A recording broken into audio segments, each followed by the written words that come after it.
الرحمن الرحیم نحمدہ ونصلی علی رسولہ الکریم وعلی آلہ وصحبہ وآل بیتہ اجمعین، اما بعد۔ حضرت عبداللہ بن عباس رضی اللہ تعالی عنہ سے مروی ہے کہ آپ صلی اللہ علیہ وآلہ وسلم کے نال میں 2 تسمے تھے اور بیچ پر کا تسمہ دوہرا تھا۔ حضرت عبداللہ بن حارث رضی اللہ تعالی عنہ کہتے ہیں کہ نبی پاک صلی اللہ علیہ وآلہ وسلم کے نال مبارک کے تسمے 2 تھے، یعنی آپ کا جو جوتا مبارک تھا، اور بیچ کا تسمہ دوہرا تھا۔ فائدہ: آپ کے تسمے تو 2 ہوتے ہی تھے، مگر پشت پر جو ایک پٹی ہوتی ہے جس سے چپل پیر میں ٹکا رہتا ہے، وہ بھی دوہری تھی صلی اللہ علیہ وسلم۔ اس پشت پر کے تسمے کے دوہرے ہونے کی وجہ غالباً اس کا مضبوط ہونا ہوگا، جس طرح یہ سینڈل وغیرہ کے پیچھے جو ہے نا ہوتا ہے۔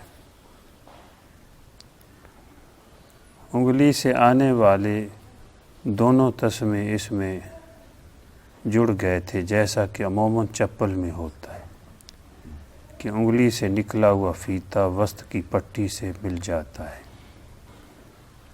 شرح شمائل میں ملا علی قاری رحمۃ اللہ علیہ نے ابن جوزی رحمۃ اللہ علیہ سے نقل کیا ہے کہ یہ دونوں پٹیاں وسط کی پٹی سے مل گئی تھی۔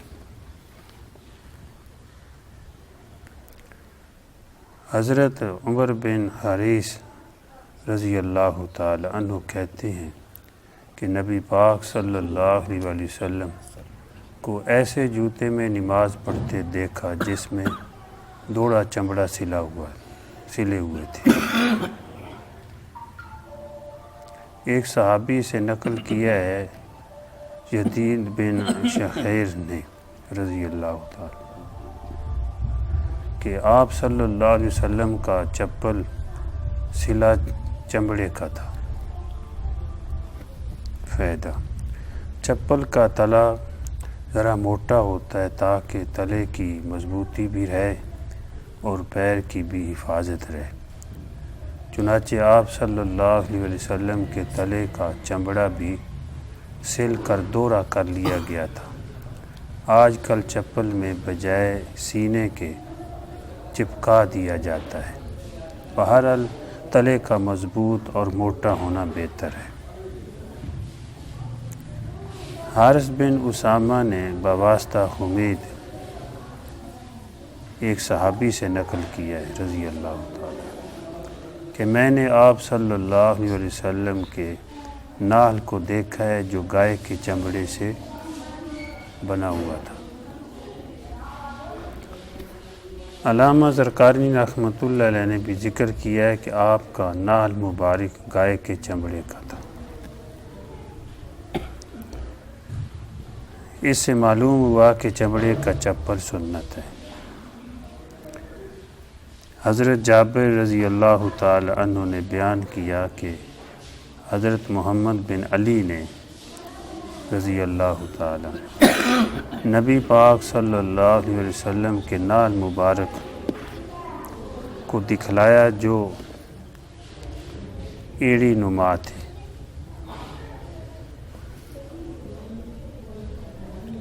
اس میں 2 تسمے تھے۔ اسماعیل بن غلبہ سے روایت ہے رضی اللہ تعالی کہ انہوں نے کہا نبی پاک صلی اللہ علیہ وآلہ وسلم کے نال مبارک ایڑی نما بے بالوں والے تھے جس میں 2 تسمے لگے تھے۔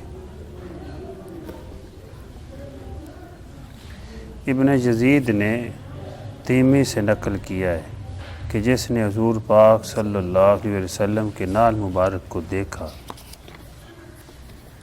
اس نے آپ کے نال میں 2 تسمے اور ایڑی والا نال تھا۔ اس طرح حضرت ابو جعفر رضی اللہ تعالی عنہ سے مروی ہے کہ آپ صلی اللہ علیہ وسلم کا نال مبارک ذرا بیچ سے باریک ایڑی دار تھا۔ فائدہ: جو عقب ایڑی سے ماخذ ہے، جس کا ترجمہ ایڑی نما یا ایڑی والا کیا گیا ہے، جس کا مفہوم یہ ہے کہ ایڑی کی جانب کچھ نکلا ہوا تھا تاکہ پیر کا کچھ حصہ باہر نہ رہے، جیسا کہ نقشے سے ایڑی کے حصے کا نمایاں ہونا معلوم ہو رہا ہے۔ اس کا ایک دوسرا مفہوم علامہ زرقانی رحمۃ اللہ علیہ نے لکھا ہے جو اس سے واضح ہے، وہ یہ ہے کہ ایڑی کی جانب چمڑا یا پٹی تھی جس سے آپ پیر کو باندھ لیتے تھے صلی اللہ علیہ وسلم، کہ سینڈل نما بعض چپلوں میں پیچھے کی جانب باندھنے کا ہوتا ہے۔ اس کی تائید ایک حدیث سے ہوتی ہے جس کو امام احمد رحمۃ اللہ علیہ نے کتاب الزہد میں بیان کیا ہے۔ آپ صلی اللہ علیہ وسلم ناپسندیدہ سمجھتے تھے کہ پیر کا حصہ کچھ باہر ہو جائے، اس لیے آپ پیچھے ایک فیتہ رکھواتے تھے تاکہ اس سے پیر کو باندھ لیا جائے۔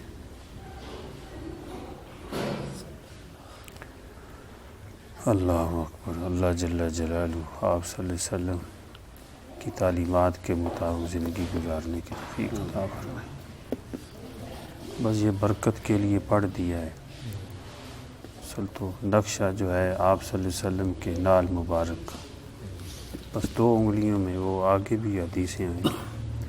ایک تو یہاں پر اس فیتہ ہوتا تھا، ایک ادھر والے دورہ فیتہ تھا، پیچھے جو ہوتی ہے نا وہ ودری وغیرہ، وہ پٹا وغیرہ، وہ بھی دورہ تھا، یعنی 2 جیسے مضبوط کرنے کے لیے۔ تو حضرت عثمان رضی اللہ تعالیٰ کے دور میں پھر رواج پکڑ گیا ایک میں، اس میں کوئی ایسا نہیں، ایک اصل میں تو مضبوط ہونا ہی نہیں آپ صلی اللہ علیہ وسلم کے جوتے مبارک۔ اور یہ بھی ہے کہ آپ کا جو جوتا مبارک تھا اس کے نیچے جو تلا تھا، اس کا تلوا جو وہ دورہ تھا لگا ہوا، یعنی کہ ایک چمڑا پھر دوسرا دونوں اکٹھے کر کے جس طرح مضبوط کیا جاتا ہے۔ آپ صلی اللہ علیہ وسلم کا نال مبارک سیرت کی کتابوں میں بنا ہوا بھی ہے کہ ایسے دورہ پیچھے، دورہ پھیتا اور 2 ہی آگے لگے، جس میں دونوں ایک انگوٹھے والا، اس میں 2 جو ہے وہ فیتے لگے ہوئے تھے، دوسرے میں چھوٹے میں ایک لگا ہوا تھا۔ بہرحال آپ صلی اللہ علیہ وسلم کے نال مبارک کو دیکھنا محبت کی نگاہ سے، یہ بھی عبادت ہے، یہ بھی ثواب ہے، اس میں بھی برکت ہے۔ بے حرمتی کرنی یہ بھی ٹھیک نہیں ہے۔ ہمارے بزرگوں نے وہ بابرکت سمجھا ہے، اسی لیے سیرت کی کتابوں میں بنا دیا ہے، وہ نقشہ پورا بنا ہوا ہے، اور کو بابرکت سمجھ کر، بلکہ اس کے جو ہے نال مبارک کے طفیل اللہ سے دعائیں بھی کی ہمارے بزرگوں کے اندر تو محبت تھی، لیکن یہ ہے کہ بے احترامی بھی نہیں کی، لیکن غلو میں بھی نہیں مبتلا، جیسے کہ آج کل جو ہے وہ نال مبارک بنے ہوئے ہیں، للین مبارک کا نقشہ، اور وہ گلیوں میں لگا ہوا ہے، دکانوں پہ لگا ہوا ہے، اور لوگوں نے اس کو اپنی کمائی کا ذریعہ بنا لیا اور مانگنے کا ایک ذریعہ بنا لیا ہے، لوگوں سے مانگ رہے ہیں اور کمائی کا ذریعہ بنا رہے ہیں۔ تو اس طرح کے جو ہے یہ تو اللہ معاف فرمائے، تبرکات پہ بھی پیسے لینے جائز نہیں۔ تبرکات ہوتے ہیں آپ صلی اللہ علیہ وسلم کے نام لگی چیزیں جہاں ہیں، بڑی لوگ زیارت کرنے کے لیے چلے جاتے ہیں، تو اس پہ بھی وہ فیس لگا دینا اور اس طرح وہ بھی علماء نے منع کیا۔ تو آپ کے نام لگی چیزیں یعنی اس طرح کی نقشہ بنا کر اور پھر ان کو لٹکانا اور بے حرمتی بعد میں ہونا پتہ نہیں کہاں کہاں پڑ دے. بہرحال آپ کے نام لگی چیزیں جو ہیں ان میں برکت ہے اور ان کے طفیل دعا کرنی اللہ کو منظور ہوتی ہے. امید اللہ قبول فرمائیں گے. ہمارے بزرگوں کا یہ شیوہ ہے. اللہ پاک عمل کی توفیق عطا فرمائے. حضور صلی اللہ علیہ وسلم جو دین لے کر آئے ہیں اس پہ عمل کرنے کی توفیق عطا فرمائے. آپ سے سچی کامل محبت عطا فرمائے اور آپ کی اتباع نصیب فرمائے. وما علینا الحمدللہ رب العالمین والصلاۃ والسلام علی سید المرسلین. اللہم انت السلام ومنک السلام تبارکت یا ذا الجلال. ربنا تقبل منا انک انت السمیع العلیم. صلی اللہ تعالی علی خیر خلق محمد وعلی آلہ وصحبہ وآل بیتہ اجمعین برحمتک یا ارحم اجمعین.